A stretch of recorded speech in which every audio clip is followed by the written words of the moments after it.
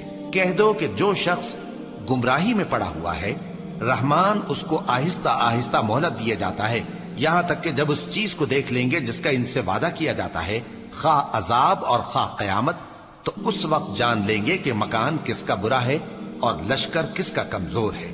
اور جو لوگ ہدایت یاب ہیں اللہ ان کو زیادہ ہدایت دیتا ہے، اور نیکیاں جو باقی رہنے والی ہیں وہ تمہارے پروردگار کے ہاں صلے کے لحاظ سے خوب اور انجام کے اعتبار سے بہتر ہیں۔ بھلا تم نے اس شخص کو دیکھا جس نے ہماری آیتوں سے کفر کیا اور کہنے لگا کہ اگر میں اثر نو زندہ ہوا بھی تو یہی مال اور اولاد مجھے وہاں ملے گا؟ کیا اس نے غیب کی خبر پالی ہے یا اللہ کے یہاں سے عہد لے لیا ہے؟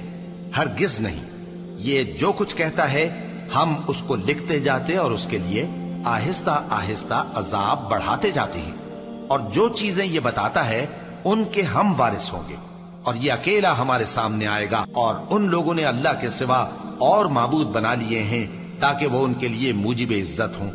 ہرگز نہیں، وہ معبود ان کی پرستش سے انکار کریں گے اور ان کے دشمن و مخالف ہوں گے۔ کیا تم نے نہیں دیکھا کہ ہم نے شیطانوں کو کافروں پر چھوڑ رکھا ہے کہ وہ ان کو خوب اکساتے رہتی ہیں؟ تو تم ان پر عذاب کے لیے جلدی نہ کرو کہ ہم تو ان کے لیے دن شمار کر رہے ہیں۔ جس روز ہم پرہیزگاروں کو رحمان کے سامنے بطور مہمان جمع کریں گے اور گنہگاروں کو دوزخ کی طرف پیاسے ہانک لے جائیں گے، تو لوگ کسی کی سفارش کا اختیار نہ رکھیں گے مگر جس نے رحمان سے اقرار لے لیا ہو، اور کہتے ہیں کہ رحمان بیٹا رکھتا ہے۔